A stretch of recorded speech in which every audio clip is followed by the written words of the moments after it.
ओम नमो भगवते वासुदेवाय। ओम नमो भगवते वासुदेवाय। ओम नमो भगवते वासुदेवाय। नारायणं नमस्कृत्य नरं चैव नरोत्तमं देवीं सरस्वतीं व्यासं ततो जयमुदीरयेत्। नष्टप्रायेष्वभद्रेषु नित्यं भागवत सेवया भगवत्युत्तमश्लोके भक्तिर्भवति नैष्ठिकी। कृष्णाय वासुदेवाय देवकी नंदनाय च नंदगोपकुमाराय गोविन्दाय नमो नमः। ॐ अज्ञानतिमिरान्धस्य ज्ञानाञ्जनशलाकया चक्षुरुन्मिलितं येन तस्मै श्रीगुरवे नमः।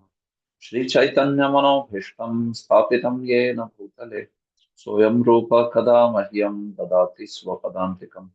वन्देऽहं श्रीगुरोः श्रीयुतपदकमलं श्रीगुरून् वैष्णवांश्च श्रीरूपं साग्रजातां सहगणा रघुनाथान्वितं तं सजीवं साद्वैतं सावधूतं परिजनसहितं कृष्णचैतन्यदेवं श्रीराधा कृष्णपादान् सहगणा ललिता श्रीविशाखान्वितांश्च नमो विष्णुपादाय कृष्णपृष्ठाय भूतले श्रीमते भक्तिवेदांत स्वामिनिधि नामिने नमस्ते सारस्वते देवे गौरवाणी प्रचारिणे निर्विशेष शून्यवादी पाश्चात्य देशतारिणे नमो महावदान्याय कृष्ण प्रेम प्रदायते कृष्णाय कृष्ण चैतन्य नामने गौरत्विषे नमः। हे कृष्ण करुणा सिंधो दीनबंधो जगत्पते गोपेश गोपिका कांत राधा कांत नमोस्तुते। तप्त कांचन गौरांगी राधे वृंदावनेश्वरी वृषभानुसुते देवी प्रणमामि हरिप्रिये। वाञ्छाकल्पतरुभ्यश्च कृपा सिन्धुभ्य एव च पतितानां पावनेभ्यो वैष्णवेभ्यो नमो नमः। जय श्री कृष्ण चैतन्य प्रभु नित्यानंद श्री अद्वैत गदाधर श्रीवासादि गौर भक्तवृंद। हरे कृष्णा कृष्णा कृष्णा हरे हरे हरे राम राम राम हरे हरे। सर्वशास्त्रादि पीयूष सर्ववेदैक सत्फल सर्वसिद्धांत रत्नाढ्य सर्वलोकैक दृक्पद सर्वभागवत प्राण श्रीमद्भागवत प्रभु फलिध्वान्तोदितादित्य श्रीकृष्ण परिवर्तिता परमानंद पाठाय प्रेमवर्ष्यक्षराय ते सर्वदा सर्वसेव्याय श्रीकृष्णाय नमोऽस्तु मे। मदेकबन्धो मत्सङ्गिन् मद्गुरो मन्महाधन मन्निस्तारकमद्भाग्य मदानन्द नमोऽस्तु ते। असाधु साधुता दायिन् अतिनीचोच्चता कर हानमुञ्च कदाचिन्मां प्रेम्णार्थकण्ठयोस्फुर। श्रीमद्भागवत महापुराण की जय। Hare Krishna. So, welcome all of you in today's session. So, we continue our discussions from 11th canto. We are studying from 11th canto, chapter 2nd. Maharaj Nimi meets the nine Yogendras. And in this, we have till now seen till text 35. So, right now, we are in the section which is talking about the answers given by Kavi, one of the nine Yogendras. So Kavi Maharaj, he is giving the answers to the questions which are asked by the sages, the questions which are asked by Maharaj Nimi. So just to set the context,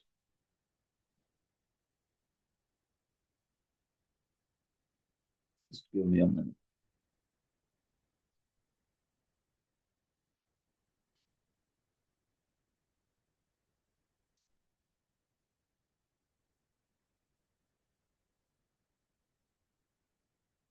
So just to set the context, because yeah, we didn't have the last yesterday's session. So we are here now in this section 30 to 43, answers by Kavi. Nimi had inquired about Bhagavad Dharma, right? His enquiries 30 to 31st. Atyantika Kshema, what is the ultimate welfare? And in order to accomplish it, what are the Bhagavad principles, Bhagavata Dharma? These were his enquiries. So, in answer to this, Kavi, one of the Navayogendras, he started speaking, and this is the section going on, 32 to 43. which is answers by Kavi. So now in this section, we have seen that Kavi, he has answered uh, some of the aspects, and then further aspects are now being discussed here. So till text 35, already the discussion is over. So now just a quick recap and then we move ahead.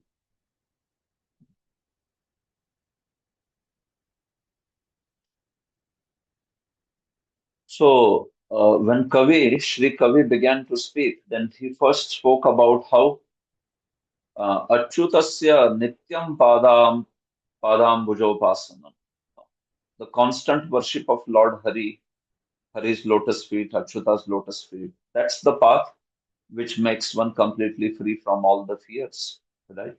And this path, he said that it is Bhagavata Prokta, it is directly spoken by Lord Himself. The other authorities like Manu may speak about Varnashrama Dharma and all, but the path of Bhagavata Dharma, that is spoken by the Supreme Lord Himself. Then he spoke how on this path there is no scope of any pratyavaya, uh, any counter reaction or any negative reaction.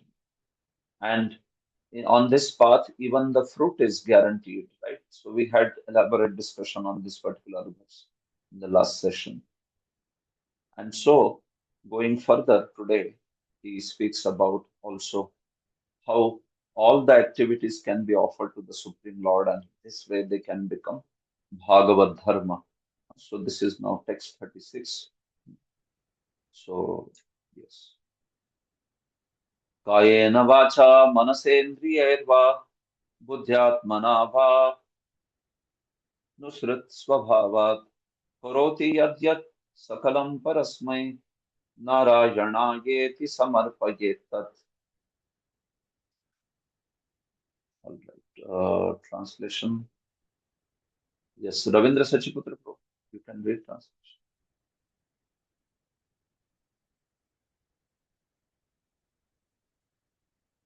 Yes, bro. I think you can unmute yourself, right?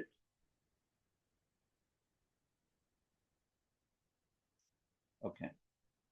Yeah, now you can. It's, Hare Krishna Prabhuji, Dandavat Pranam, thank you. yes, Prabhu. Please read.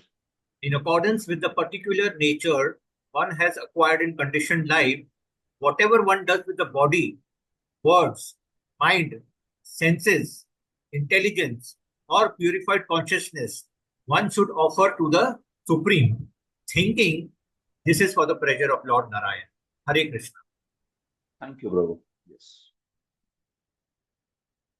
So we are talking about Bhagavata Dharma, right?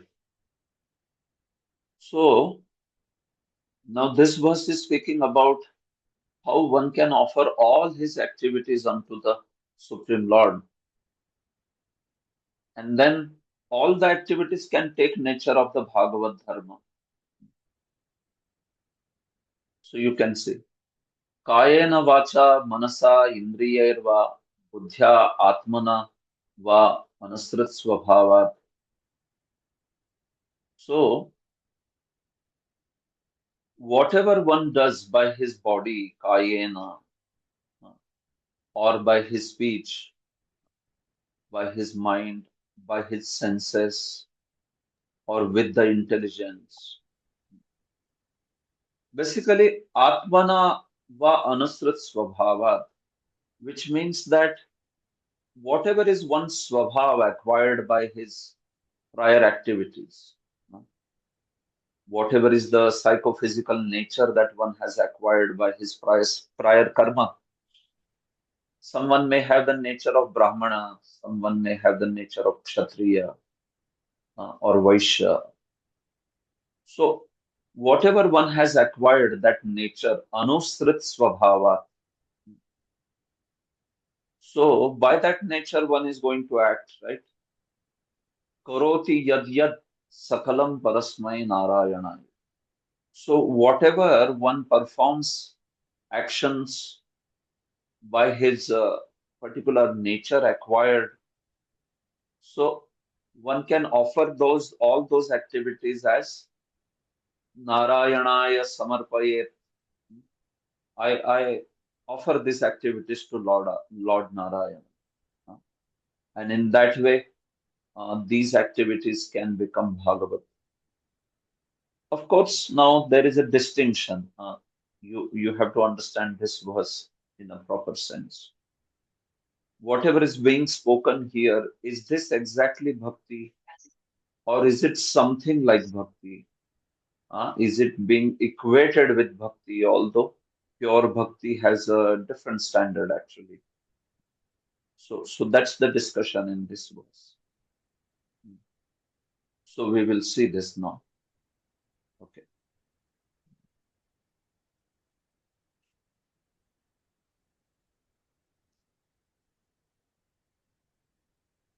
So you can see here, Sridhar Swami now.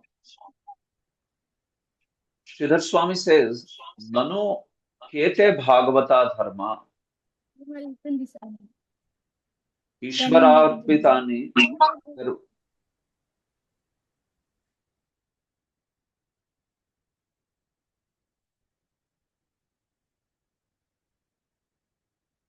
Yeah.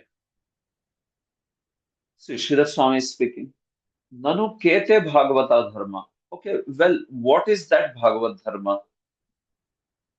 Last verse glorified, no? Gyan asthaya naro rajan na pramadyeta karhichet. If one has great faith and one follows submissively with faith the Bhagavad Dharma, then such a person will not trip or he will not fall. Such a person will not slip or fall in any way. Okay, so agreed. So what is that Bhagavad Dharma? Ishvararpitani sarva karmani api itya. So all the activities offered to the Lord are Bhagavad Dharma. Sridhar Swami is saying this.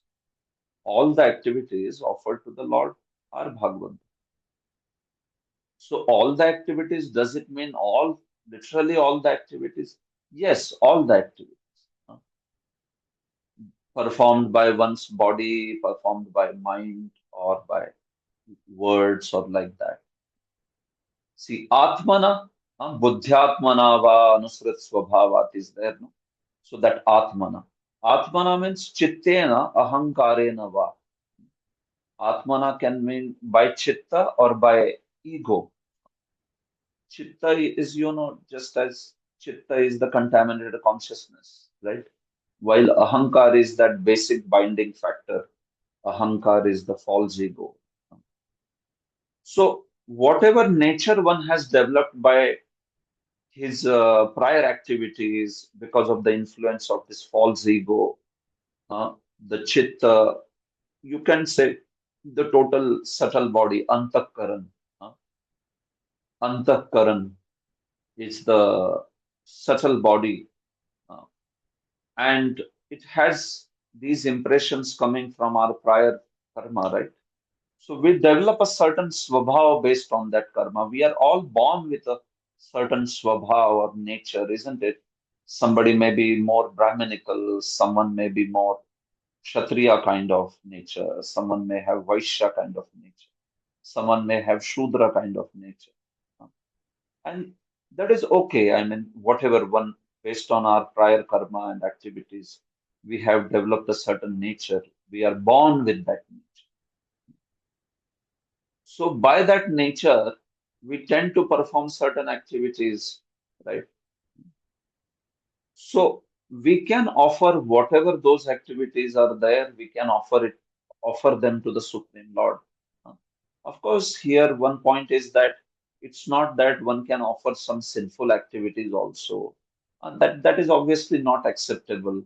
One at least should remain within the fold of Vedas, that what is approved, what is not approved, right? Vikarma is not expected. Uh, Vikarma, which means bad, unapproved, unauthorized karma. So that is something which is not desired. So when we are talking karoti yat yat, whatever is one doing. So understanding is that one is not talking about doing like some sinful activities or like, uh, isn't it? So one has to be careful at least that much that okay, I follow the Vedas and I do the activities which are approved by the Vedas. I do the activities which Shastras accept. uh, so everything in life, like eating for that matter, one of the verses that will come ahead is Yat Karoshi Yadashnasi. Whatever you eat, whatever you do. So does that mean one can eat anything and offer it to Supreme Lord and say that, okay, I offer this to Supreme Lord and I can eat anything? No, not like that, right? Whatever you do, but then there is a standard of what you should do. That standard is what the Veda recommends or what the scriptures recommend. And that is acceptable standard. Yadashnasi, whatever you eat, means it's not like you can eat anything.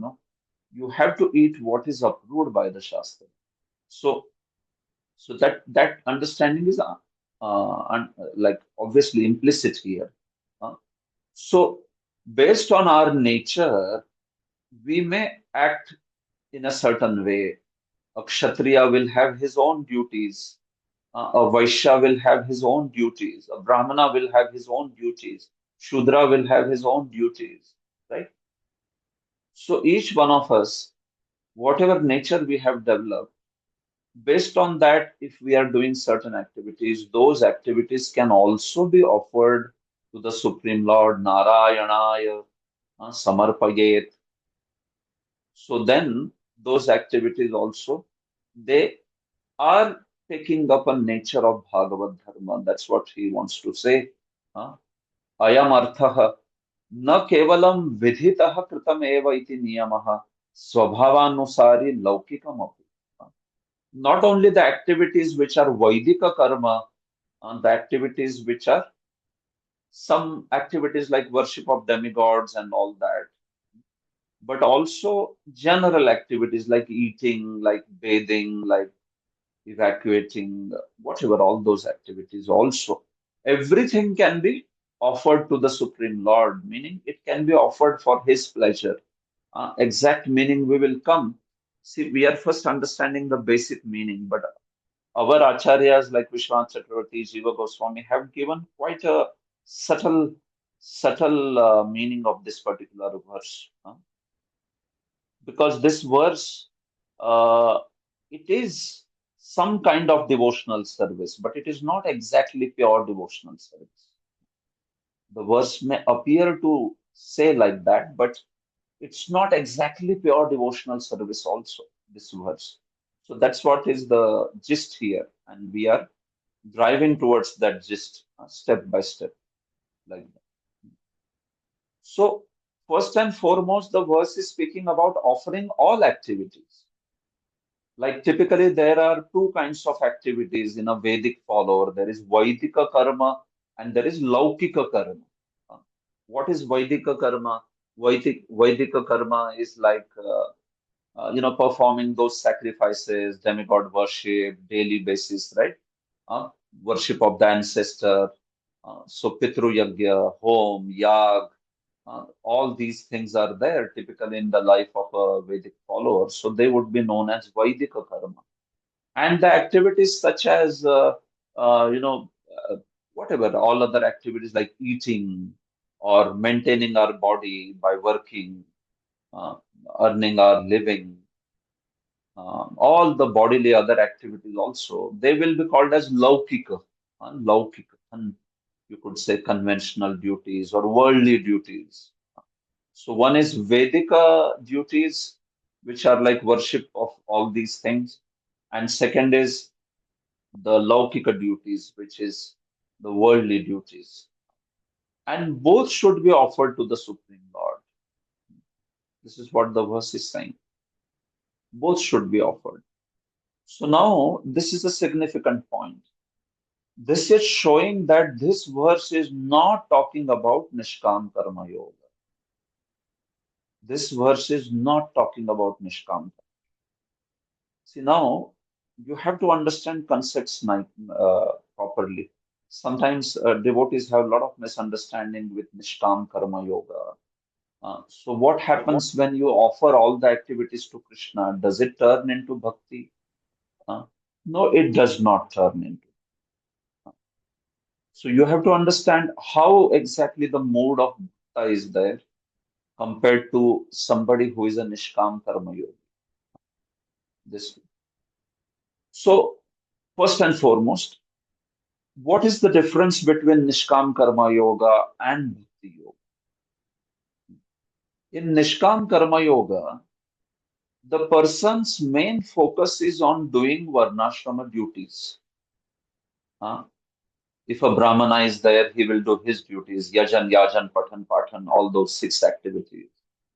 If a Kshatriya is there, he will do his activities, Danam, Ishvara, Bhavascha, uh, activities like ruling, taking care of the subjects, and also offering the charities, maintaining the subjects.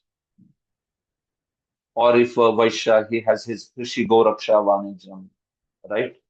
Cow protection and business, earning money. If a Shudra is there, then he has his activities of Paricharyatmakam Karma, all the menial services. So, when one performs these activities, so one's total focus is on these activities.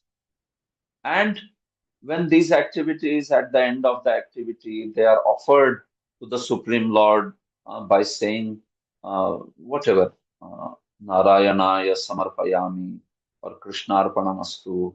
And then also a portion of the fruits of those activities is offered for the sake of worship of Supreme Lord. So then that is a Nishkam Karma Yoga, which is actually Bhagavad Arpit, which is offered to the Supreme Lord. Uh, Bhagavad Arpit Nishkam Karma Yoga, that is. So there the focus is still on Varnashrama duties. You understand?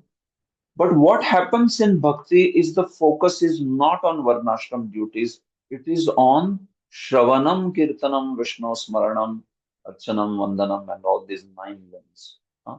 So this is the fundamental difference between the two paths.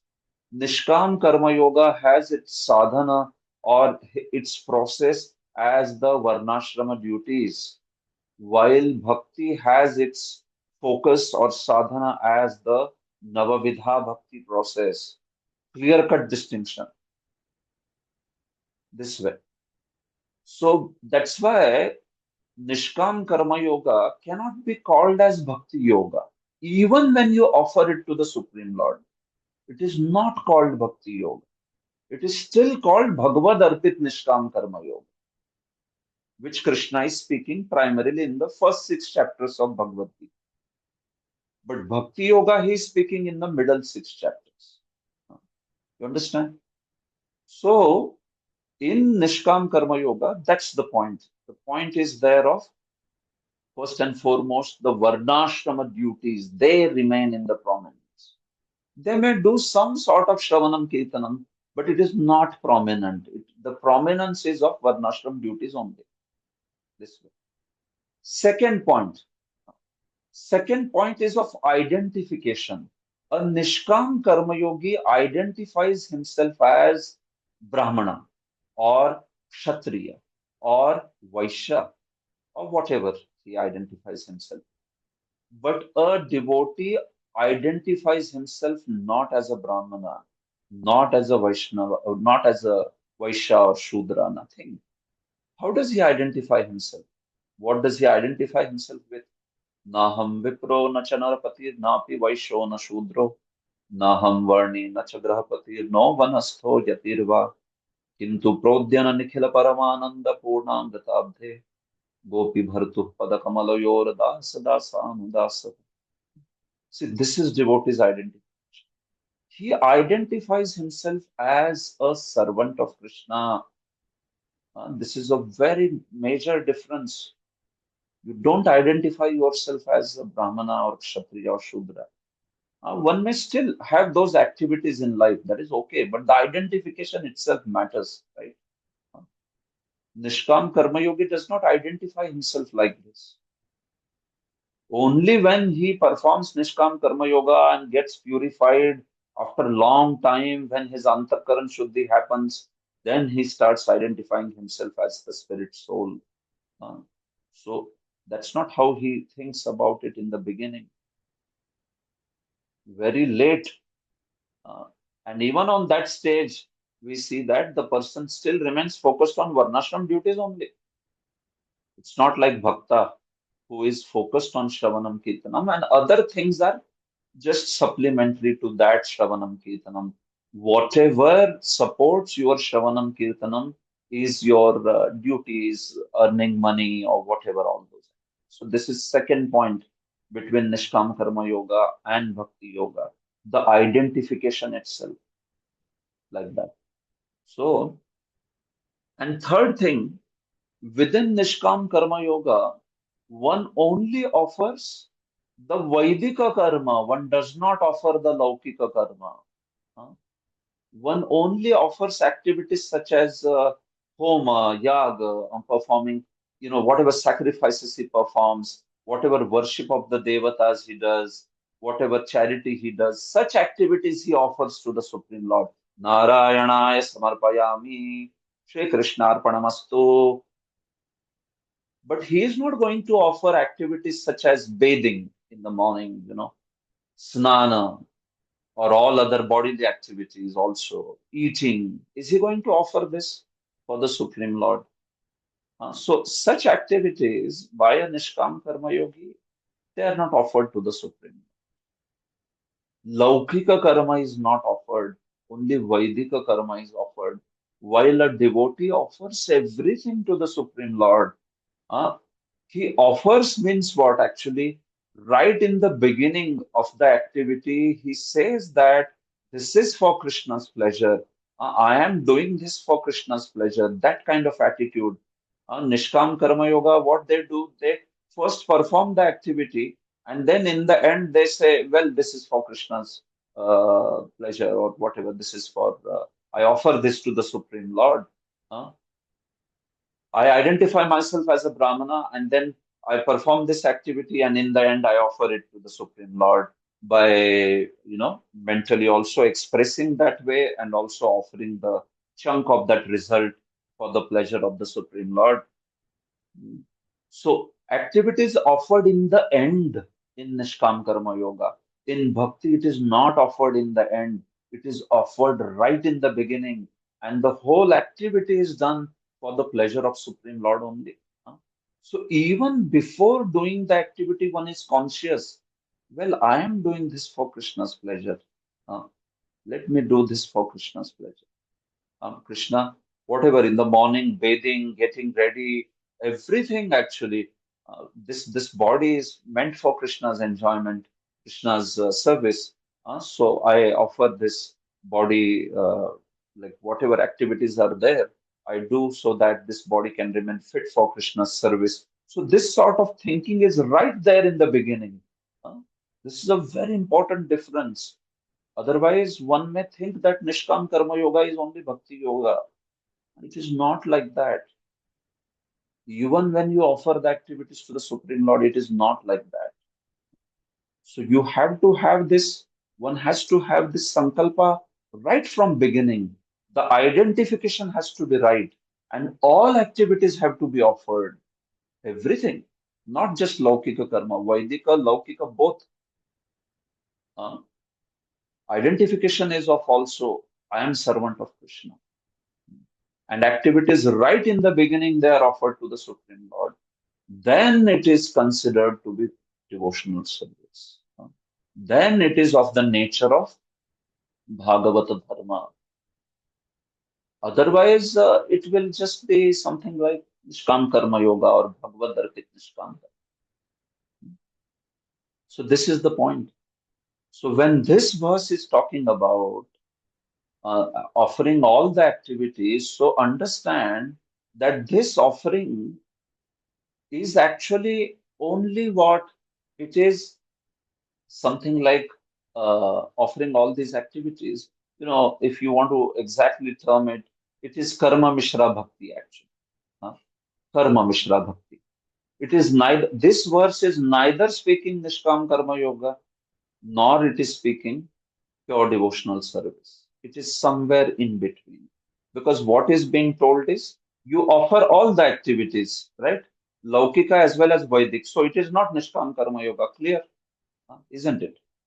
Because both the activities are said to be offered. Laukika means worldly activities. Everything comes into that: eating, sleeping, defecating, taking bath, getting ready, brushing teeth, working, earning money, everything like that. Or the Vaidika also, which means worshipping demigods, worshipping pitras, worshipping or performing all these five kinds of yagyas that one does in Vaidika dharma. See, these activities, because now we don't see so much of varnashram in place. So sometimes you may just wonder, okay, how is this relevant exactly? Because we don't even perform Vaidika karma much this way. So for us as devotees, what we have to understand from this verse is, you know, as part of staying in the material world, we have to naturally do all these activities. So, all the activities right in the beginning, thinking that I am servant of Krishna, are offered for Krishna pleasure. This is what is the learning from this verse for us as devotees. This is the learning. But I am trying to tell you that this verse is not exactly speaking Nishkam Karma Yoga. This is not speaking about that, because there is offering of all the activities being spoken over. At the same time, it is also not pure devotional service. Why? Because as I said, it is only talking about offering the activities. It is not talking about that identification that is there, or it is not talking about offering the activities right from the beginning for Krishna's pleasure, not just in the end, samarpayet tat. No. Uh, so that's how it is not also talking about the Kevala Bhakti or pure devotional service. It is somewhere in between, like that, this particular thing. So that's why it is said to be something like Karma Mishra Bhakti. It is in between, actually, uh, in that particular manner. So that's the sense of this particular verse. But to the degree we develop the good consciousness, offer it with the right attitude, identification, then to that degree, this verse will take us to the pure devotional service, to the Uttama Bhakti or Nirguna Bhakti, this way. So you can see this is why तथा च श्री गीतासु यत् करोषि यदश्नासि यज्जुहोषि ददासि यत् तपस्यसि कौन्तेय तत् कुरुष्व मदर्पणम्. Whatever you do, whatever you eat, whatever you offer or give away, and whatever austerities you perform, do that, O son of Kunti, as an offering to me. So now this verse is from Gita, right? So this verse and the current verse, they are talking on the same level actually. Uh, this verse, when you see Vishwanath Chakravarti's commentary, there he has quoted Kayena Vacha Manasendriyerva. This exact verse of the Bhagavatam is quoted by Vishwanath Chakravarti in the commentary to Yat Karoshi. And if you see this verse, Vishwanath Chakravarti also quotes Yat Karoshi from Gita here. Sridhar Swami has quoted, Vishwanath also has quoted, both of them this way. So you can see both the verses are talking actually at the same level. So whatever you offer, whatever you do, whatever you act, whatever you give charity, you do it as an offering to me. Uh, So yes, the point is that first and foremost here, what we should do, what we should eat, it has a certain standard. This verse is not saying that you can offer anything. One can say, no, okay, yat karoshi, okay, I am a butcher. So whatever I do, I offer it to the Supreme Lord. No, that's not how a true Vedic follower would think about. No, Yadashnasi, whatever you eat. So I can eat anything. No, you can't eat anything. You have to eat what is approved by the Veda, by what is approved by the Shastras. And that also you offer it to the Supreme Lord in that particular manner. Okay.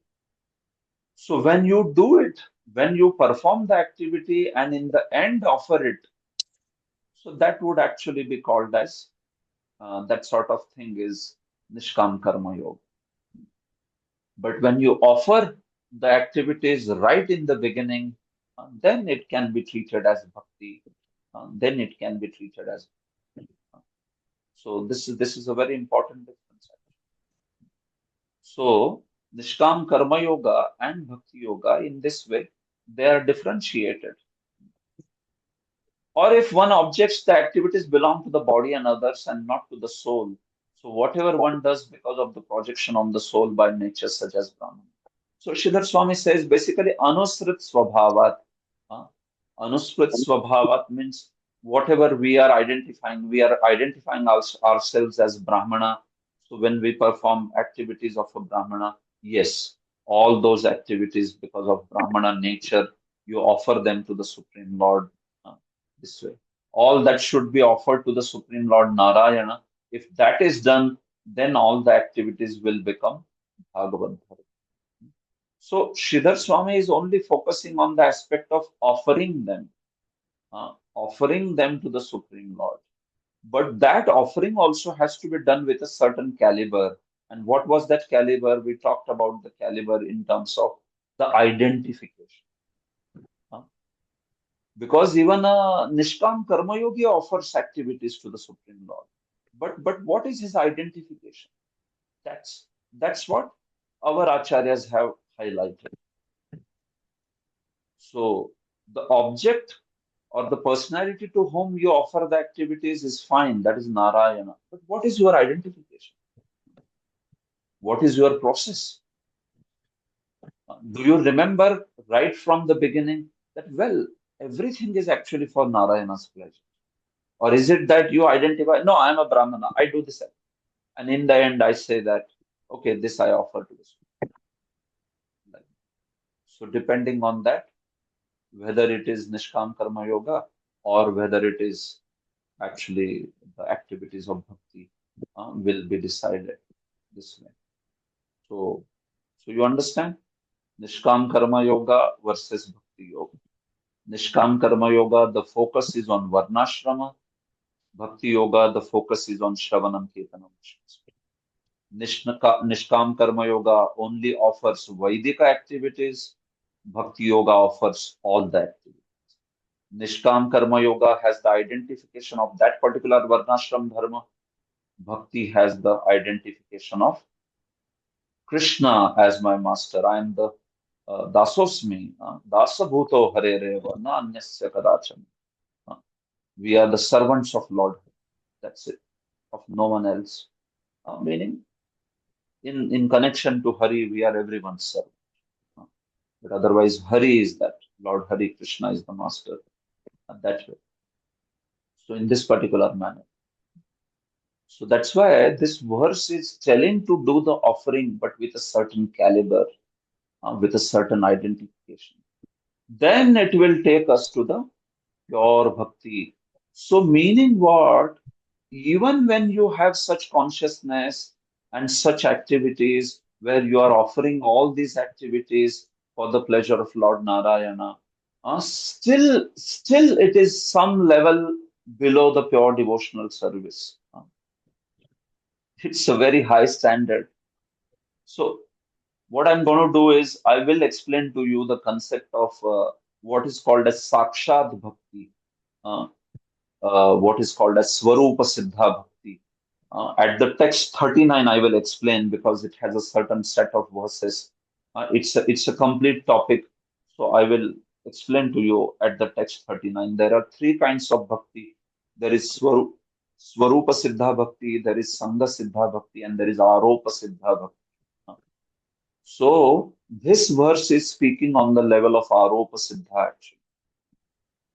This verse is not speaking about the highest Swarup Siddha or Sakshat Bhakti. You may say, well, what is the difference? Once we are offering all the activities for Krishna's pleasure, then is it not absolutely pure devotional service? Still, it is considered to be leading to pure devotional service, not the exact pure devotional service. So you can see the bar is raised very, very high. It's a very high bar. What is that? Well, the activities of Shuddha Bhakti are only the activities uh, which result or which are basically for pleasure of Supreme Lord. What are they? These are direct activities, Shravanam, Kirtanam, Vishnu Smaranam, and all that. So when one performs these activities, that is called Sakshat Bhakti. When you perform Shravanam, when you perform Kirtanam, when you perform Archanam, uh, so those activities, the activities also matter. Consciousness matters, but even the activities matter. This is the point. This is the whole point, actually. So it is not to discourage us, like everybody has to live in this world, so they have to earn money, right? Or they have to eat. So what are we going to do? Because these are essential activities. If we say that because of these activities, it is not the highest level of devotional service, but how are we going to survive then? Huh? So the point is what? When one is performing all these activities with pure consciousness, then they are taking you to the highest form of devotional service. Still, it will not be considered the highest form of devotional service, because what is highest form of devotional service, or like Kevala Bhakti or Sakshat Bhakti, is only those activities of bhakti like Shravanam, Kirtanam, Vishnu Smaranam. So you see, you have to understand that those activities of bhakti, the nine limbs, they are exclusively for Krishna, actually. They are for no other purpose. They are just meant for Lord's pleasure, and that's why they have been put into that category of direct devotional service. They are the highest devotional service, Sakshat Bhakti. You understand? So that's why the great devotees, they want to reduce things like sleeping, things like eating. Why? Uh, if these devotees are on that platform where even the eating is pure devotional service for them, right? Uh, but then still there is some component of maintaining the body, there. Although this body is also being used for Krishna's service, agreed, but still there is this point of, then why do pure devotees want to reduce eating? Why do they want to reduce sleeping? Why do they don't want to give time for any of these things? Uh, because Sakshat Bhakti is actually those direct activities of nine limbs of devotional service. This has to be understood this way. So, to the degree we are going closer to that degree, the standard of pure devotional service or Sakshat Bhakti is being established. Until that point, whatever activities we need to do for body, no problem, we should do, but we do them with the right consciousness that I am servant of Krishna and I'm maintaining this body for the pleasure of Krishna. And that's why I offer everything for the pleasure of Krishna. And then this way, those activities also have the nature of Bhagavad. When I say they have the nature of Bhagavad Dharma, I am not saying they can be equated with pure devotional service. No, but they are almost there. They are leading us to that particular platform where one is just completely living, performing nine limbs of devotional service, hardly any other activities at all. This way. So, so this is how you understand. So to live practically in this world, we don't have to be discouraged. What we have to do is, yes, we develop the consciousness that here I am, my family is actually, this family is, Krishna has given me this family, and I take care of them because these are Krishna children. These are spirit souls who are servants of Krishna, and He has engaged me in taking care of them. So one may be taking care of wife and children, but one has that consciousness. Uh, that's the point. One may be earning money, but one is not just thinking about, okay, I'll earn money. and then I will give some chunk of donation to devotees, and then I can also have my own lavish lifestyle and like that. See, depending on one's status in this world, one can have whatever is needed for that particular status. But the point is, the identification matters. Here I am servant of Krishna, and whatever I am earning, it is as humble service to Krishna. So let me give a chunk of that for preaching Krishna consciousness. Let me also maintain these servants of Krishna called wife and children, on all of them, with the rest of the money. uh, so that sort of consciousness is there. Then once earning money is also perfect. It is also devotional service. It can be accepted as devotional service. Uh, this particular manner. You see. So that is why the aspect. So this is where the varnashrama aspect, you can see it is clearly distinguished, like that. So Varnashrama is good, agreed, but devotional service is much above Varnashrama also. As a platform, you act in that, but don't take the identification of Varnashrama. Otherwise, it is not the path of pure devotional service. It will be a path of Nishkam Karma Yoga, Bhagavad Arpit Nishkam Karma Yoga, this way. Because that's how those guys identify. That's why a Nishkam Karma Yogi, if he identifies himself as a Brahmana, he will never do the activities of Kshatriya. You know this? As a Nishkam Karma Yogi, if somebody is a Brahmana and you ask him to do Kshatriya activities, he will never do it. Paradharmo bhayavaha. It's very deadly. I will not do Paradharma. This is typical Nishkam Karma Yoga. Krishna in the third chapter, when he's speaking about it, he's speaking about Nishkam Karma. Swadharme nidhanam shreya paradharmo bhayava. Like that. It's better to die doing one's own duty rather than to do somebody else's duty perfect. Well, is he talking about pure devotional service? Not at all. He's speaking there about Varnashram Dharma. He's speaking there about Nishkam Dharma. In Bhakti, if we are of nature of Brahmana, but if Guru asks us, no, you should act like a Kshatriya, will we not act? We will act. 100% we will act as a Kshatriya. Why? Because Guru is asking. And you identify yourself as servant of Guru, servant of Krishna, then you will do it. That's the difference between Nishkam Karma Yogi and a devotee. You understand? So even Bhagavad Gita has to be understood. That's why in a very proper way. Krishna speaks about Nishkam Karma Yoga's identification all the way up to chapter 6. Only between 7 to 12 he speaks with that identification of Bhakta, devotee. And of course, then later in the 18th chapter also, he brings up that Sarvadharman Parityajya. So, as devotees, we are not followers of Nishkam Karma Yoga. We are not followers of Bhagavad Arpit Nishkam Karma Yoga also. We are followers of Bhakti. This is the point. Vishwanath Chakravarti. Anyone situating oneself in Bhagavad Dharma to be described in 11 to 39 and further verses should bring all his bodily activities, etc., in the fold of Bhagavata. So now you see the way Vishwanath Chakravarti explains this verse is like this, that he says, well, let's talk about this verse completely for devotee. We will not talk about this verse for somebody who is a Nishkam Karma Yogi or who is uh, someone else, whatever. Like, let's not talk about anyone else. Just focus. What is the application of this verse for a devotee? So he says, actual Bhagavad Dharma, if you see, that is spoken in 11 to 39. It will come ahead where Shravanam, Kirtanam, Vishnu Smaranam, that is what is spoken in that verse.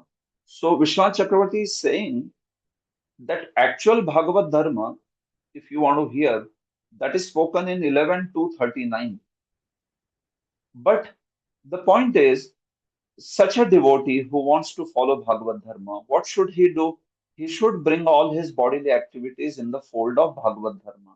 Uh, So he says, just as the Vishayis, materialistic persons, they start their day in the morning by performing actions such as urinating, defecating, washing mouth, brushing teeth, bathing, seeing, hearing, speaking. So everything, these activities are done by Vishayi, meaning materialistic people. These are done by karmis, which means varnashrama people. And these are also done by devotees, isn't it? Huh? Everybody, when he gets up in the morning, and then the routine begins with these activities, isn't it? So, Vishwanath Chakravarti is giving an application for devotees that just as materialistic people, the Vishayis, they do these activities for enjoying material pleasure. That's all, right? That's their focus. The karmis, which means nishkam karma yogis, so they perform these rituals for worship of devatas and pitras and all of them. Uh, that's their purpose, and then they offer it to the Supreme Lord. Uh, but devotee of the Lord will do all these activities as a service, sevartham.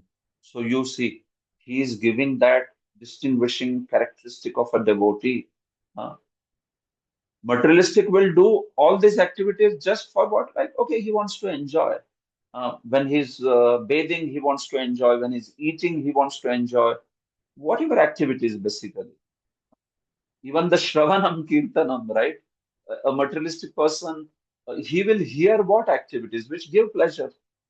He will speak about such activities which give him sense pleasure, right? That's what is Shravanam Kirtanam. But when it comes to a karmi, and by karmi we mean somebody who is like a nishkam karma yogi, one who is offering the activities to the Supreme Lord. So such person, they may not do all these activities only for the sake of enjoyment, but what why they do?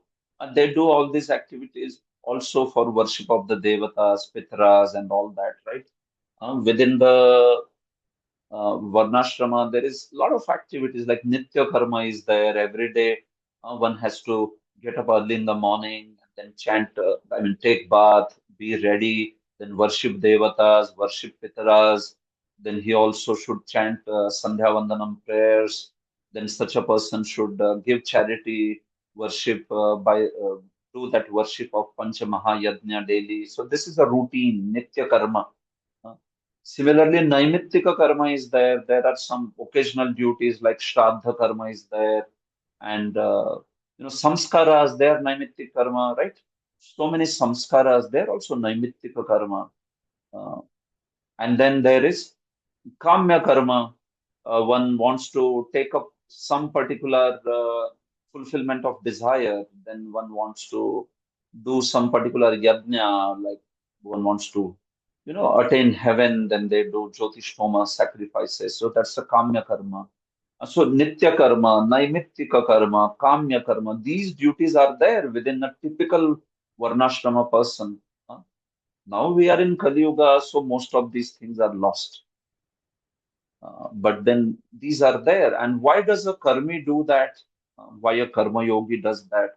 So he does that for worshipping all these personalities.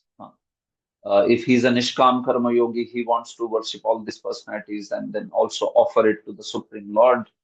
Uh, but the devotee, he does all these activities completely identifying him as a servant of Krishna. This is the point. Bhagavat Sevartham eva kriyante. So once he has this attitude, then whatever he does, and then by whatever, again, that same definition, whatever he does is approved by the Shastra, Guru Sadhu Shastra. Not that you can do anything and you can eat anything. No. Whatever he does by body and others, all that should be only for Narayana or for serving Narayana. Samarpayet means one should utilize. So Vishwanath Chakravarti translates Samarpayet as viniyojayet. सारा भगवान की सेवा में उसका नियोजन होता है. One engages everything in Krishna's service, because Samarpayet had sense of doing the activity with whatever identification and offering in the end. But Vinayojayet has the sense of right from beginning, it is being engaged in Krishna's service. You understand? So that's the lesson for us from this particular verse. So in this way, if one performs devotional service, so one can see that this sort of bhakti is called Aropa Siddha Bhakti, or it is called as Karma Mishra Bhakti on this particular level. And then this sort of bhakti is it takes one to the pure devotional service, the highest devotional service, uh, like that. So that's the point of this verse actually. Okay. So what I'm going to do is just take Prabhupada purport and then wait, pause for questions because I'm sure this is an important concept and you may want to ask some questions. Srila Bhaktisiddhanta Saraswati Thakur has commented in this regard that a person who engages all the sensory activities of body, mind, words, and everything cannot be considered on the same level as a karmi working for his personal centeredness. So yes, devotee he does it for the sake of service, karmi does it for the sake of sense gratification. So there is difference. According to Srila Bhaktisiddhanta Saraswati Thakur, those karmis who are sufficiently pious follow the example of self-realized souls by trying to offer the fruits of their own duties at the lotus feet of the Lord. Although this is counted as karma mishra bhakti, such mixed devotional service is gradually transformed into pure devotional service. So you see, when it is offered in that particular manner, then slowly it turns into pure devotional service. Sridhar Swami's comment is also being analyzed. So we have studied all these comments and all that. So he says that although one may be still be in the bodily concept of life, he should offer the fruit of his work to the Supreme Personality of Godhead. So very nice example here is given by Prabhupada disciples, where they say that they make some offering to the Lord, meaning those who go to churches or temples. What happens? They make some offering to the Lord in the place of worship, but in their normal activities, they claim proprietorship, not thinking that God is present everywhere and within everyone. So, see, this is the statement which gives the mentality of someone who is a karmi, someone who is a karmi, who is follow the path of karma yoga. Even it can be nishkam karma. They only offer the temple worship to the Supreme Lord. They don't want to offer their life to the Supreme Lord. And they have, okay, this is mine and that is Lord's. That's how. Even in Nishkam Karma Yoga, this idea is there. Na? I'm telling you, I'm telling this concept to you that even in Nishkam Karma Yoga, the person tends to offer only Vedic activities, but the bodily activities, they are one, basically, one does it for his own bodily maintenance or pleasure or whatever, uh, like that. So typically, they want to offer only those activities which are spiritual activities. And then from that, whatever benefit comes, they want to offer something for Supreme Lord's service or whatever this may. Hmm. So the mentality is like this. God should be pleased with whatever humble offering I give him, but my family and ordinary business affairs belong to me and are under my control. Uh, so this is the mentality, right? People also think like this, no? I go to temple, I offer some dakshina, but if my child is becoming a devotee and serving the Supreme Lord, or if he's becoming a brahmachari, then no. This whatever little I am giving to Supreme Lord, you be happy with that. Don't ask me for my family to be engaged in service or my children to be engaged in service. What to speak of dedicating them fully? No, because the identification is not there, that kind of identification. That's the point. But for Bhakta, it's not like this. His identification is I am servant of Krishna. Whatever I have, Manas, Deha, Geha, Jo Kichu Mora, Arpilu Tuam Pade Nanda. It is for pleasure. Of course, when we are conditioned souls, we may still have our own attachment, right? Even devotees sometimes, if their sons are becoming brahmacharis, they may feel very great distress. It's possible because of attachment or because of concern, because of one may feel like, okay, what if one is not able to continue on that path? So all those aspects are there. But as a sincere sadhaka, if one sees that, okay, something very dear to me is also being taken in the service of the Lord, one is happy. Okay, no problem. Everything is for Krishna's service. So if this is what is desired by devotees, I will offer it. No, no, this way. Of course, it is easy to speak. It's not that easy to practice. But I'm saying that's how a devotee's consciousness is. Uh, So this is the point. So Yat Karoshi Yadashnasi is also quoted here. So the whole Varnashrama aspect, it's like we appreciate Varnashrama, but we also understand that Varnashrama is not Bhakti. Varnashrama is not the highest level of Bhakti. It is also some sort of Bhakti. Agreed. It can be coming under Bhagavad Arpit Nishkam Karma Yoga. But it can't be called as Shuddha Bhakti or Kevala Bhakti. Varnashrama is not even a limb of Bhakti. You must be knowing in 64 limbs, Varnashrama is not mentioned there.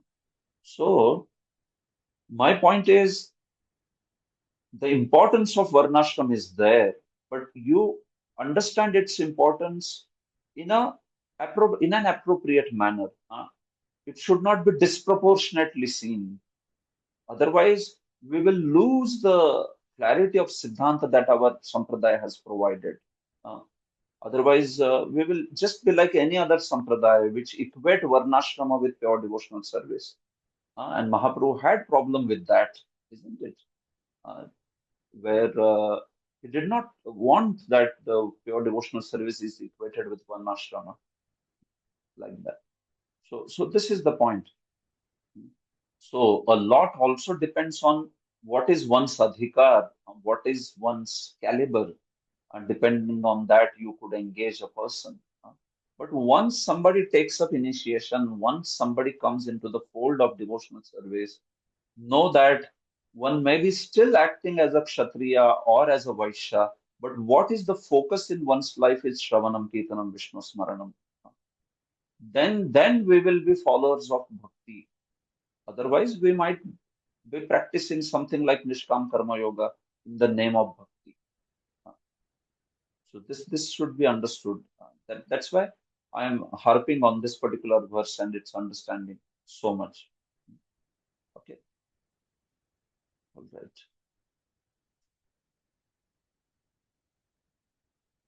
Srila Vishwanath Chakravarti has given a nice description of how one should offer one's ordinary activities to the Supreme Lord. So we saw about that, right? Brushing teeth, bathing, meeting friends, and everything. Sense gratifier, he does it for material enjoyment. Karmi does it for pleasure of demigods and forefathers.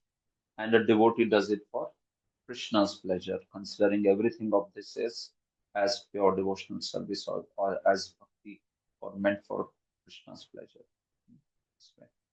It should be understood that as long as one identifies oneself in terms of Varnashrama Dharma system rather than as part and parcel of Krishna, one is still on the platform of Ahankar. You see, very important statement. If one continues to identify oneself as Varnashrama Dharma person, then one is still on the platform of Ahankar only, of false ego only. And then such a person is still within the fold of Varnashrama. But the Acharyas have emphasized in their commentaries that such a false ego by which one identifies himself as a Brahman, Kshatriya, Vaishya, Shudra should also be offered to the Supreme Personality of Godhead. So no problem, one may be on that platform. So still one can offer those activities to the Supreme Lord. It's just that then in those cases, those activities are actually considered to be like Karma Mishra Bhakti, more like Karma Mishra Bhakti, those activities. That's the point. Okay. All right. So as I said, Jiva Goswami also has given very wonderful analysis on these verses, but I will complete this analysis in text 39 because yeah, then you would have studied all the verses. It's easy to connect which one is Arop Siddha and which one is Swarup Siddha in that particular manner. But still, I gave you some basic idea. Swarup Siddha means activities which are exclusively the nine limbs of devotional service, or anything which is direct, basically direct limbs of devotional service. That's considered to be the highest kind of devotional service, Swarup Siddha Bhakti. And anything less than that is put into another category. Okay, Hare Krishna. All right, so this is an important verse, and that's why. Do you have any questions on what we have discussed? Anyone wants to ask anything? Yeah, Ishwara Prabhu. Hare Krishna Prabhu, Dhanavad Pranam. Thank you for the wonderful explanation of this verse. In the whatever we eat, whatever we do, we need to offer, but there is a standard set, and that standard is as per Guru Sadhu Shastra. Any reference for this, Prabhu? For what? That you cannot offer anything, but it has to be in line with the scriptures. Yeah, whatever I'm speaking is Vishwan Chakravarti Stika, Bhagavad Gita. Read Sararth Varshine. There he's speaking all this. Okay, right. Thank you. Yes. Okay, anyone else wants to ask this? Anything about this? Have you understood the difference between Nishkam Karma Yoga and Bhakti Yoga? Rati Manjari Priya Mataji. Hare Krishna Prabhuji, please accept my humble obeisances. Thank you for the discussion on the Nishkam and Bhakti Yoga, pure devotion service. Prabhuji, my question is, when Grahastas make donation with an intention to receive something back in return, that would come in Karma Mishra Bhakti, right, Prabhuji? Yeah. So that's not pure devotional service. That's not pure devotional service. The only thing one can ask in return is the pleasure of Vaishnavas. Okay. Yeah, if one asks that, okay, what do you want in return? Well, I just want that Vaishnavas are pleased. That's it then. Then it is pure devotional service. Okay. Another question, Prabhuji. Now that we are attending your classes, how do we pay dakshina to you? I mean, you're doing so much for us, so how do we return? Yeah, I have, I can share that, okay, in what way, if someone wants to help voluntarily, no problem. I'll share that. Okay. Prabhuji, so can we join the Bhakti Web of course which you're doing? I mean, you're conducting something online. Absolutely. Yeah. Why not? I just would put the advertisement of Bhakti Vaibhav also on this group today, Okay. where I'm sharing the details and also sharing the unique feature in which we teach. So then, yes, Mataji, once you see those dates and you can join. Okay. Prabhuji, I thought how to return this. I mean, we need to do something for you. So I thought I'll join the Bhakti Vaibhav. Thank you, Prabhuji. Thank you so much, Hare Krishna. So, anyone? Yeah, Ravindra Sachiputra, bro. Yeah, Prabhuji, you said regarding this offering of activities to Krishna is not pure devotion. But suppose the activity is done, let's take any activity like we'll take what we'll take? We'll take farming, farmer. जैसे कि वो community farming, put the seed, grow the grains, and then you offer it to Krishna. But suppose this activity of putting the seed and all those other subsequent chronological functions are performed right up to the stage of offering to Krishna, then that whole composite things, will it become pure bhakti? Right from the time of seed, means usi time whenever you put the seed, we are with the desire to please the Krishna, from that up to the last state of offering to Krishna. So this will become pure bhakti or not? Yeah. So yes, right in the beginning, Prabhu, the sankalpa, the consciousness is that pure that this is for pleasure of Krishna. I'm just doing this so that I can serve Krishna and devotees for this. Then those activities will be treated as good as pure devotional service. So when I say this, as I said, I have not yet explained the definition of what is called as Sakshat Bhakti. So at this point of time, will those activities be considered as good as pure devotional service? I would say yes, Prabhu, as good as pure devotional service. So then somebody can continue to do farming and somebody is doing chanting, suppose, chanting or hearing or like this. So will we distinguish between these two? Somebody is doing a complete 24 hours, he's involved in activities such as Shavanam, Kirtanam, Vishnu Smaranam, purely for the pleasure of the Lord. And second is where these sort of activities are being done, where we are producing some grains or like that. And obviously, it is being done as a service of the Lord, but there may be also another purpose there of, okay, we will also have good grains and all to maintain for ourselves, right? Or are you saying that it is exclusively for Lord's service? Exclusive. So if it is exclusively for Lord's service, Prabhu, there is absolutely just no other purpose of that thing. So then it will be considered as good as pure devotion. Because when we take the sankalp in the beginning, it will become exclusive itself. Yeah, but I'm saying, is that the actual fact? Like Not for whatever is personal output, use. whatever is output of that, yeah. Not for personal use, but then after offering, have it as a prasad. Yeah. So if it is not for personal use at all, and the consciousness is also perfect right from the beginning, yes, then Prabhu, why? It will be a direct service to the Supreme Lord. But then one point arises in this, that you said that pure bhakti constitutes those 9 devotional things, right? Hari Bhakti Balas give more than those. He gives the full list. Then this activity is not coming in those 9. Why it will not come? You have seen all the 9 limbs. What about Dasyam? What about all these limbs, right? We are not just saying first 3 activities. We are talking about all the 9 limbs of devotion. Dasyam will come as a servant of Krishna. Thank you, Prabhuji. Hare Krishna. Okay. Hare Yes, Krishna, Namrata Prabhuji. Mataji. Yes. Hare Krishna, Prabhuji and Vitrinam. Prabhuji, thank you very much. I just wanted to confirm, have I understood right? There are 3 concepts, Nishkam Karma Yoga, Karma Mishra Bhakti, and pure devotional service. Very true. So pure devotional service is completely understood. What is the difference between Nishkam Karma Yoga and Karma Mishra Bhakti? Yeah. So Mataji, the difference is this, that in Nishkam Karma Yoga, the focus is on Varnashrama duties. Yes. And in Karma Mishra Bhakti, the focus is on pure devotional service, meaning the activities of Shravanam Kirtanam. But there is this aspect of offering also some karma duties, because one may be into that kind of setting. One is acting as a grahastha and as a brahmana. So one may perform those karma sort of activities because he has to act in that particular manner.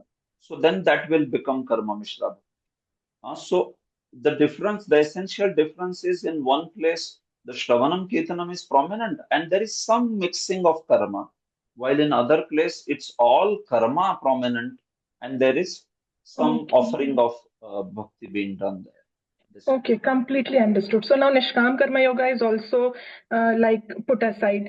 As we practicing sadhakas as grahastas, like I'm a housewife, so sometimes do we perform Karma Mishra Bhakti, or it is always pure devotional service that we do?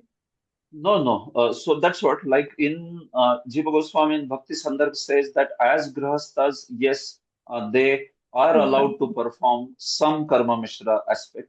But he Yeah. says that the point is only this there, that like he speaks about one important point is, as a grahastha, one should not feel like, well, if I don't do those activities, then Krishna will be displeased, or there is some huge danger going to come on me. One should have full faith that I worship Krishna, it's done, it's enough. But still, as a social norm, still, because we live in a society which may have those aspects, so we might do it just for the sake of setting an example. But we don't have like a great faith or fear that if we don't do it, I am doomed. So then, Yeah. then that absolute faith in Krishna is not there in that case. Yes, perfect. Perfectly understood. So we don't worry about the reactions. We do the responsibilities to the best of the capacity that we can and in the maximum Krishna conscious way that we can. Perfect. Exactly. Thank you so much, Prabhuji. Hare Krishna. Hare Krishna. Okay. Sundari Subhadra Mataji and then Vasudev Pranji. Hare Krishna, Prabhuji, Dandavat Pranam. Dandavat Pranam. Prabhuji, we always hear that pure devotional service means we are simply doing service to please Krishna and Guru. So sometimes during the Gita marathon, um, we internally know that we are doing it to please Krishna or Guru Maharaj.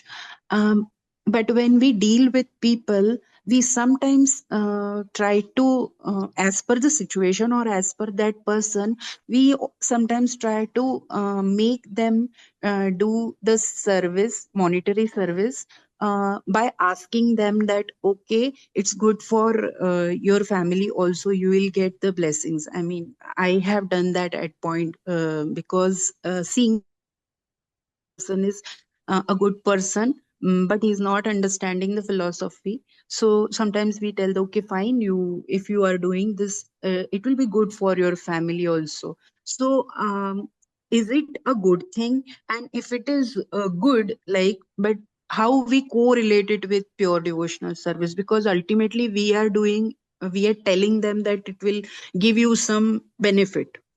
So is it a correct thing to do for us? And if it is Yeah. correct, then how we correlate it with pure devotional service? Yeah. So in this particular, yes, your scenario is very practical, right? So what we speak to people, this will benefit you certainly, and this will benefit your family also. So now it is true that it will benefit, isn't it? The somebody takes Bhagavad Gita or somebody donates for Bhagavad Gita. So what happens is such a person he gets devotional credits, and those devotional credits are like anything that is performed in devotional service that also helps such a person's family because no doubt these devotional credits they are also going to create some sort of sukruti for even the other person because when he takes that Gita home, it will come in touch with other people. They will see it, they will touch it, they will read it, whatever. So it is certainly going to help them also. It will give them a benefit. The person, when especially with family, it's like this that the person who is maintaining them, whenever he performs certain good activities, so that is also shared by the dependents. That's a standard principle, a certain portion of it. So when you are telling that your family will also get benefit, it is true. It is not that. It is not false. Now, only thing is we don't have to promise something which is not true in the sense like sometimes people ask, okay, if I read Bhagavad Gita, so I have currently this huge problem of financial crisis. So will this financial crisis go away? And then we say, yes, yes, you read Bhagavad Gita, it will go away. So not necessary, it's not a truth actually necessarily. It may go away, it may not go away also. It depends on Krishna. It's possible or it may not be possible also. So what he is going to get certainly is the devotional credit, devotional benefit. Whether that benefit also will come in form of some financial gain or some other gain. So we don't know that. Krishna may or may not give, we are not sure. So that's why we promise what is actual there. We don't promise something which is not there. Or sometimes people say, if I take this, will there be auspiciousness in my life? So you can say, yes, there will be supreme auspiciousness. Because if a devotee takes, if somebody takes Bhagavad Gita, his life will become sublime. But now, by that auspiciousness, if he is asking you certain very specific things, then we have to say that, see, these things you can say that they depend on God's mercy. He may or may not take away. But the point is that your life will become sublime by this knowledge of Bhagavad Gita. So, in this way, if we can present that particular part which he is going to get benefited by, then we are keeping to true spirit of the Bhagavad Gita. Worst thing would be to just promise anything and try to make him accept the book. So if those results don't come, then we see that those people also may lose faith. They may feel like, oh, well, I don't want to read this book because it doesn't work in that manner. Okay. I hope this makes sense. Yes, Mataji? Yes, Mataji. All right. Vasudev Pran Prabhu. Hare Krishna Prabhuji, Dandavat Pranam. Thank you for wonderful explanation of this very practical application of our activities. First of all, I would like to thank the Mataji who mentioned about offering dakshina to you. Prabhu, I've heard that it is Vedic Shishtachar that students actually have to give dakshina to Guru, although he doesn't ask for it. And more so, it's more also relevant because we are grahasthas and we should definitely support the brahmachari. So it's our humble request and it's our duty and also a reciprocation that we can give some dakshina. So kindly make that possible through whatever options. Unfortunately, we cannot do physical seva, but at least we can do some Lakshmi seva. Grateful. Thank you, Prabhuji, so much for all the deep knowledge you're giving. Prabhuji, one question I had. So with regard to the current society we are living and the kind of jobs we are doing, as you mentioned, right, the activities that are we are offering should be sanctioned, and it should be like a pure activity. Only then we can actually offer. But kind of the activities we are doing, it is horrible activities when you take the industries. For example, software and the kind of people we work for and how they exploit the whole global economic system. They exploit people, even, for example, medical system also. There is a lot of harm and injury that they willingly do for some profits, and we get money out of that. So is it really offerable in any way to Krishna? That is the question. And in one sense, can we say that, as Krishna says in Bhagavad Gita, every activity is covered with fault? So is this the fault that is what it is, or it is more serious than a fault? And can it be corrected by offering it to the Lord? Yeah. Thank you. True. Thank you. Yeah, very practical, very important question. So, there is this Vishnu Sahasranama, where Krishna's, Lord Vishnu's or Krishna's name, one of the names is Nimisho, Nimishova, Nimisha and Animisha. If you see Baladev Vidyabhushan's Vishnu Sahasranam Vyakhya, Namartha Sudha, that's the name, the nectar of the meanings of the name, Namartha Sudha. So, Nimisho, Animisha, he gives a very beautiful meaning. Lord is the one who closes the eyes, or one who never closes the eyes. Both the words, Nimisho, Animisha. One who never blinks his eyelids. That is Animisha. Or Nimisha means one who blinks his eyelids, closes his eyelids. So Baladev says there that when Lord sees the activities which are done by a person, the activities which are not approved by the Vedas, so he, out of, you could say, like distress or out of disgust, he closes his eyes. This is how Baldev has explained that word, Nimisho, Animisho. He closes his eyes when he sees that, well, this person is not following the Vedas and he is doing such activity. And he keeps his eyes open, Animisha. He keeps his eyes always open. He never blinks his eyelid when one is performing the activities completely as per the Vedas or Guru Sadhu Shastra. So that's how he explains that. That's one of the meanings. There are multiple meanings of the word, but I remembered based on this. So Veda Vihit Karma, the activities being approved by Guru Sadhu Shastra, is like a fundamental platform of acting, especially in Vedic life. Now, as you said, Kali Yuga, very true. The occupations themselves have become so complex. So Prabhupada would say, no, the best use of bad bargain. Prabhupada used that term, a very wise term. Best use of bad bargain.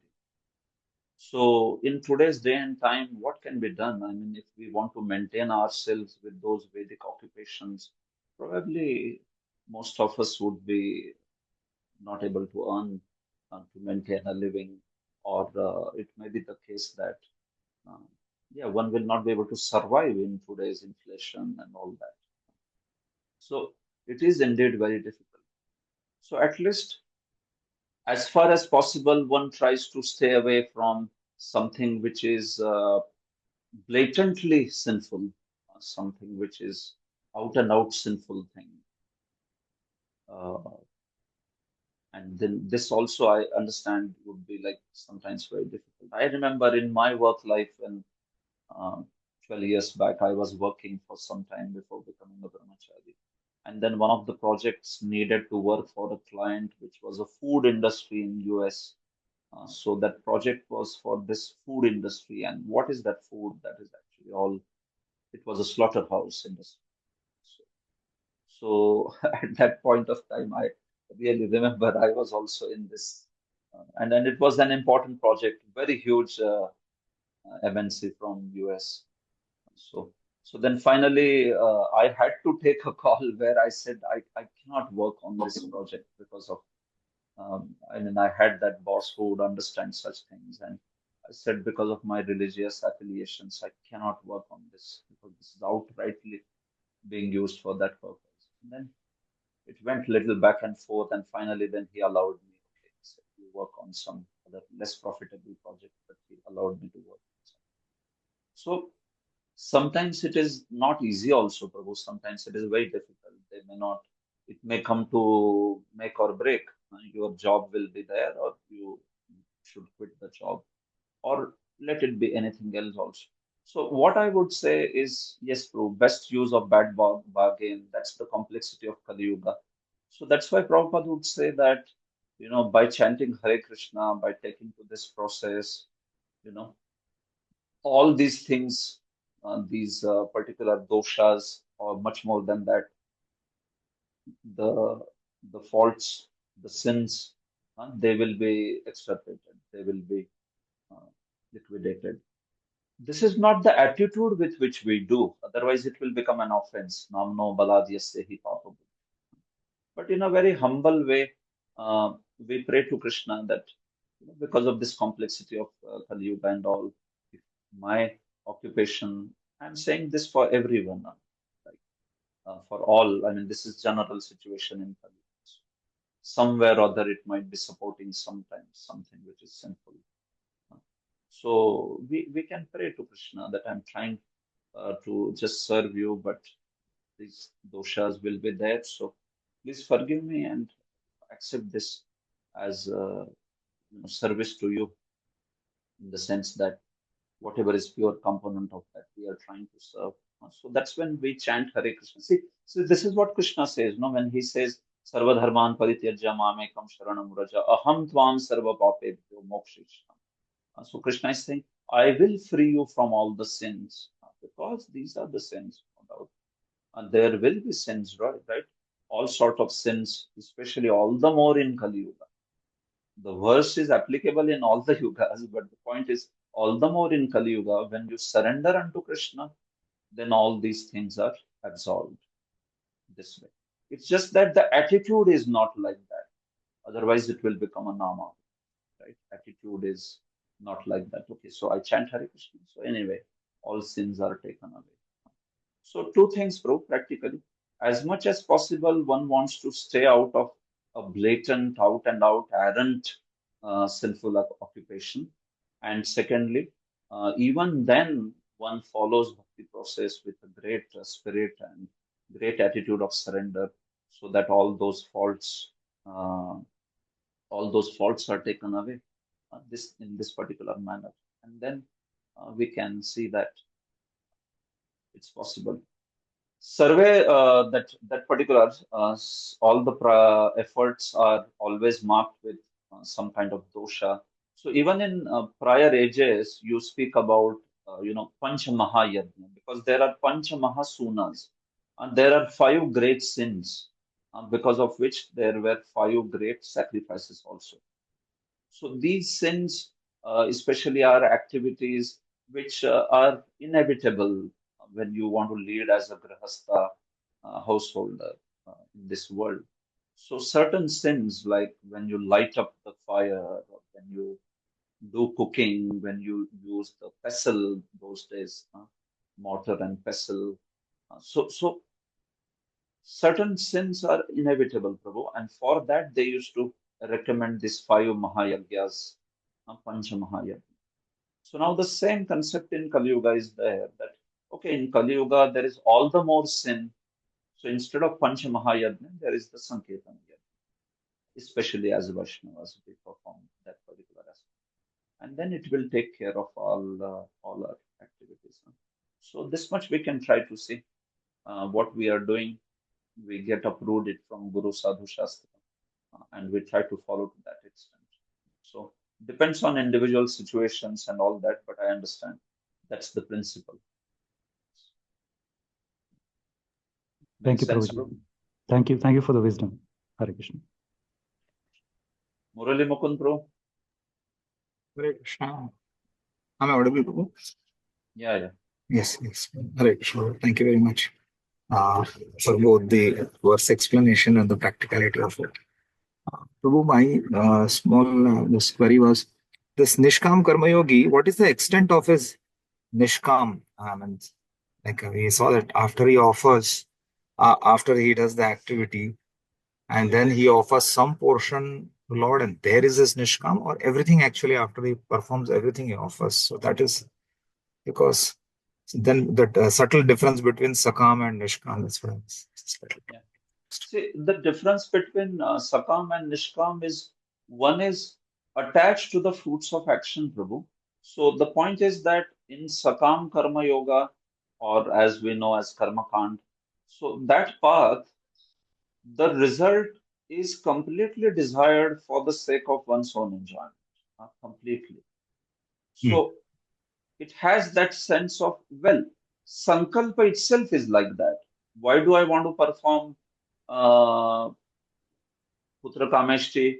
Because I want a son for my dynasty, for my pleasure, for my expansion of whatever. Or why do I want to go to heaven? So that I can enjoy the life.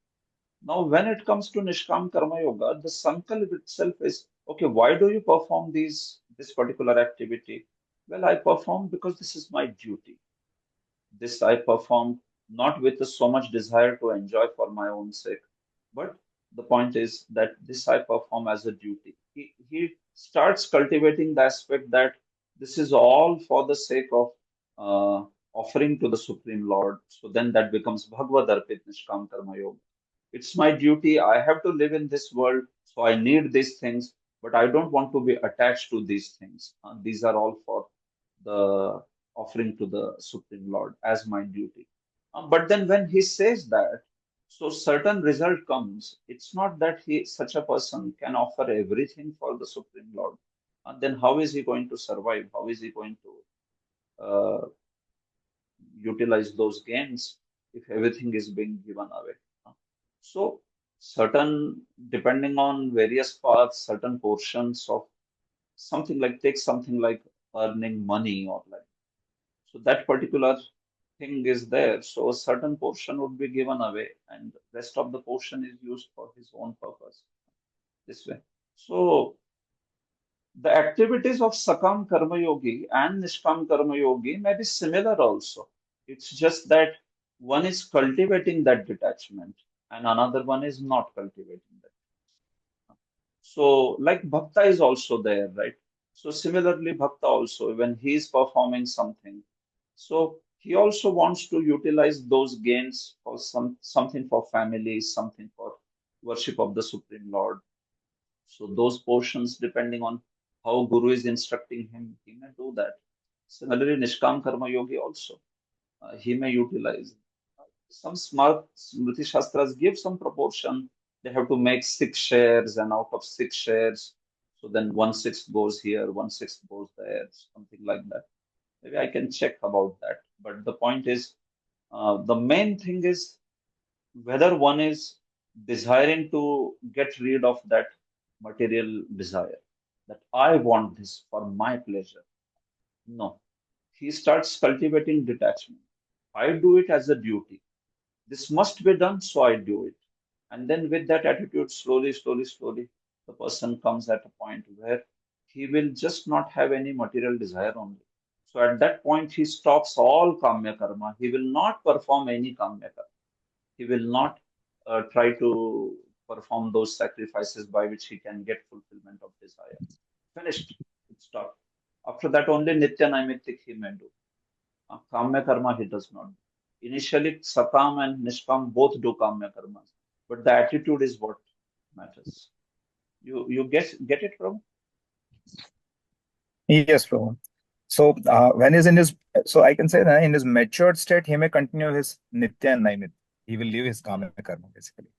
Yes. Yeah, and in his mature state, he may have this more prominent desire of, I mean, completely detachment, even with a major portion also, right? Because then he becomes a qualification. His antarkarana is completely shuddha, and then he may not desire also, right? And then he may become qualified for jnana.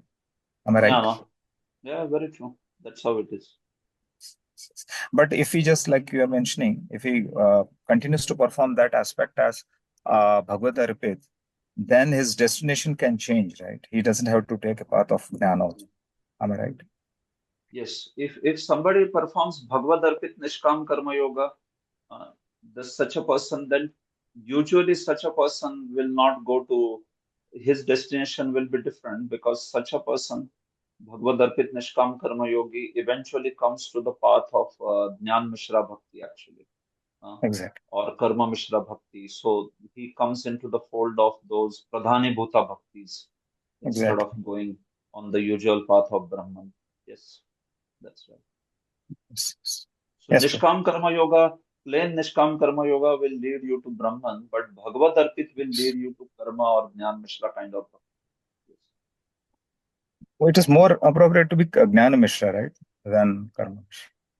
Yeah, actually more appropriate to be Jnana Mishra. It's just that like both the possibilities are talked about because it depends. Okay. Yeah, it depends also, Prabhu, whether how long, although the person has become qualified for Jnana, Prabhu, does he take that path immediately or still he continues to perform karma?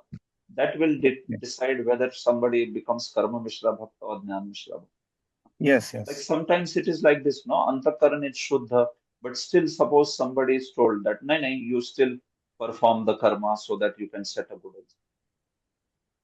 Yes, yes. You said no that he's Nitya Naimit, he may continue only, no? So that he doesn't see as an opposing factor, because for that Antakaran is not a problem for him in that sense. Yeah. Right. True.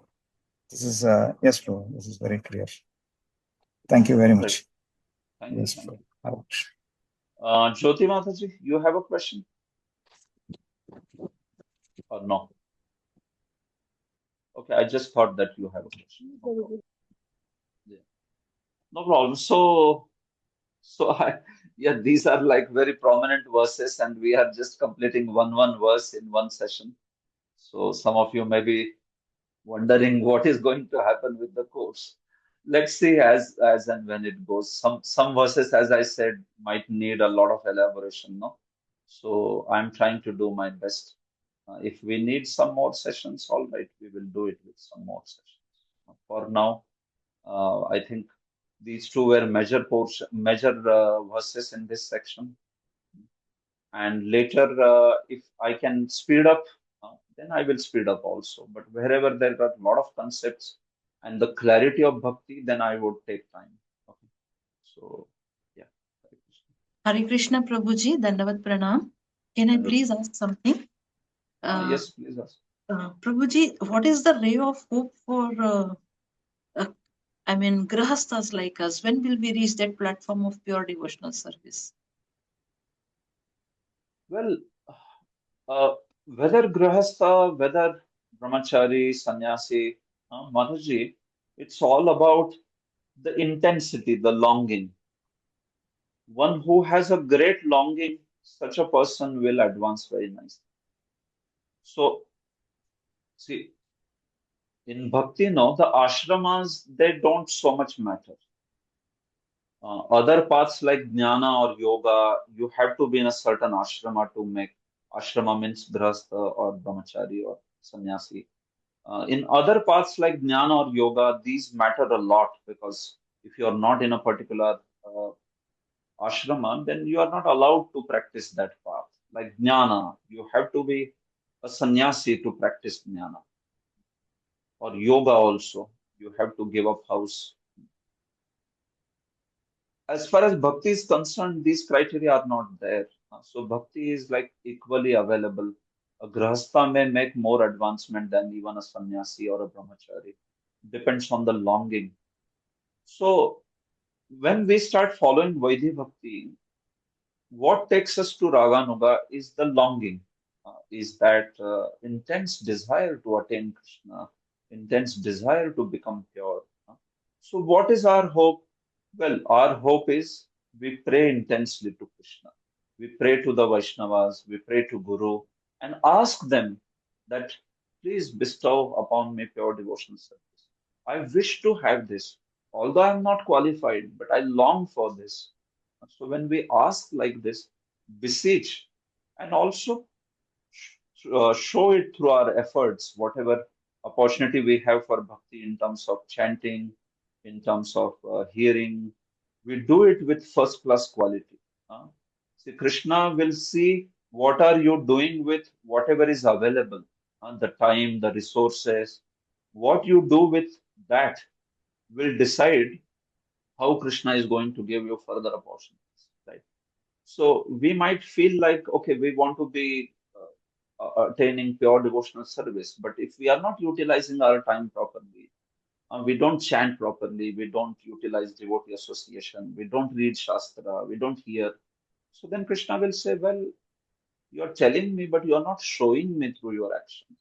So don't tell me, you show me. Right? You show, express that to me. So how do we express that? So one thing is, whatever sadhana opportunity we have, service opportunity, we do it with utmost, whatever is our best capacity, with best consciousness, with a pure intention, and with whatever best intelligence we have. So this is one thing. But another very important thing in bhakti is that longing. If we desire, if we express that desire, so when we come in front of deity, we express that to Radha Krishna. Oh Radharani, please, I want to be pure. I want to be, serve your lotus feet, Krishna's lotus feet, with a pure heart. Please take away these desires from my heart. Make me a pure-hearted servant of Krishna. So that way we express. Or when we meet Guru, we express that. When we meet advanced devotees, we express that. So in that mode of beseeching, then we attract a lot of mercy, and then one can get this.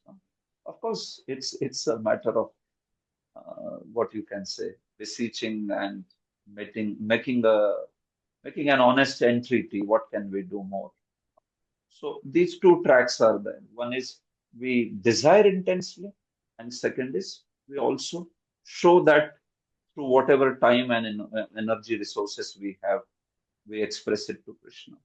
Then Krishna will give. It is irrespective of ashram.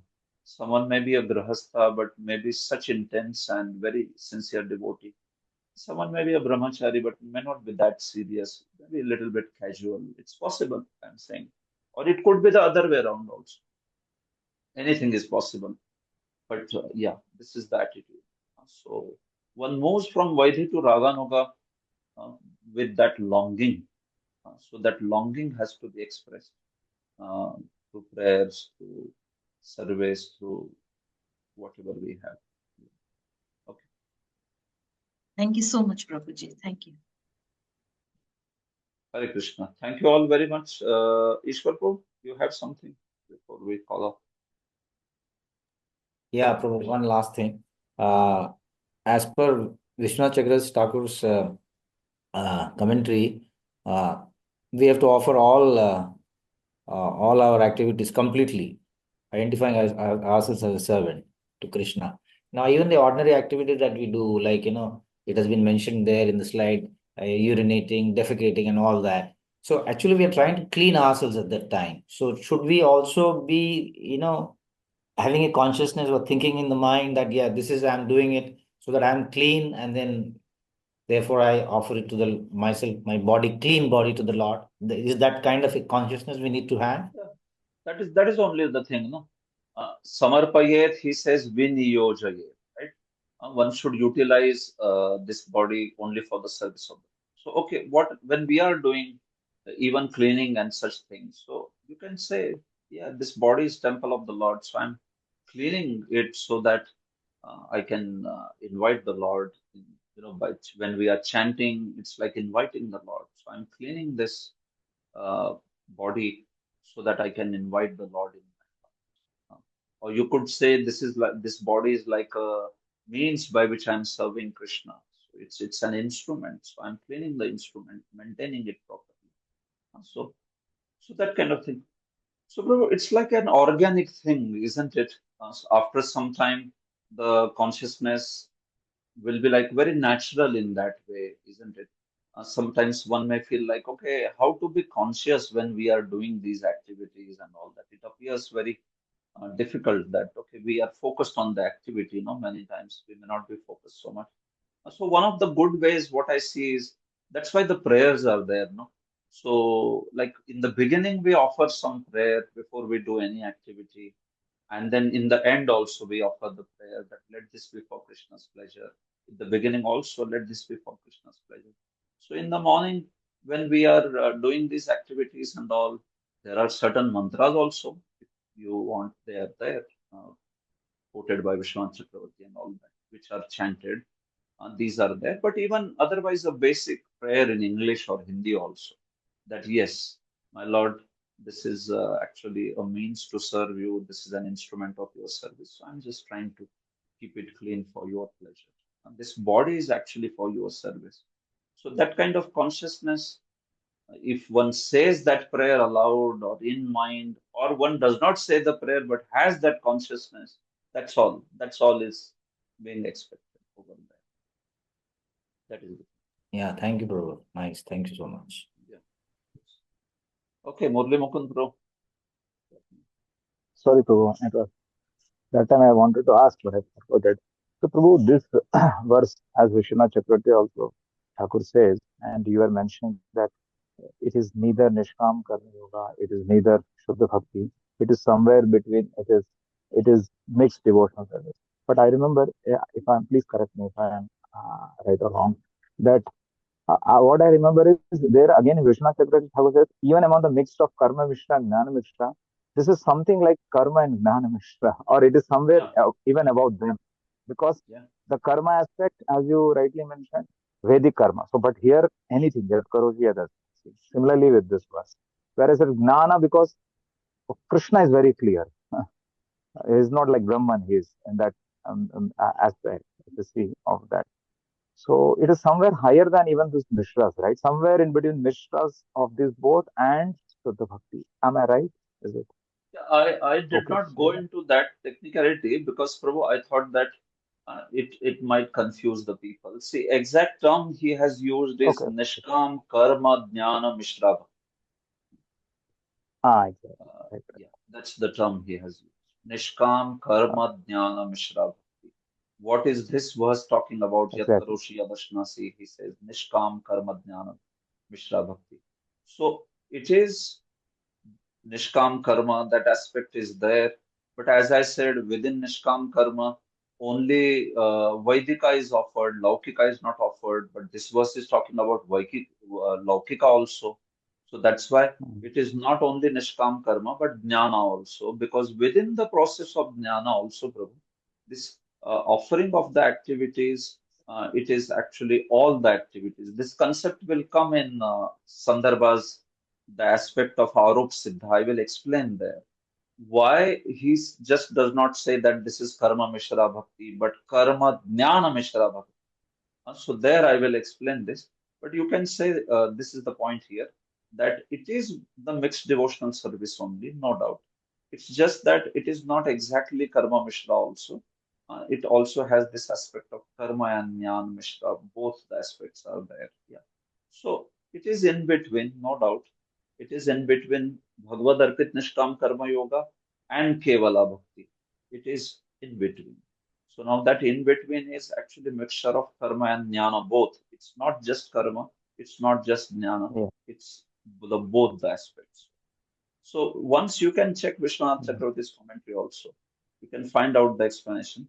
But yeah, I did not bring up karma, jnana, mishra, both the things because I thought it will be too much Okay, for yeah, I the understand. devotees to understand if they are Yeah. not aware of those concepts. So with Arup Okay. Siddha, Sang Siddha, and Swarup Siddha, I will explain this verse again. It will be like, okay, these four verses, which one is speaking what?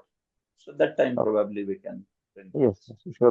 And I just came to mind, I just wanted to clarify Yeah, whether no I doubt, was. no problem. Yeah, Yes, so that's sure, bro. Thank you.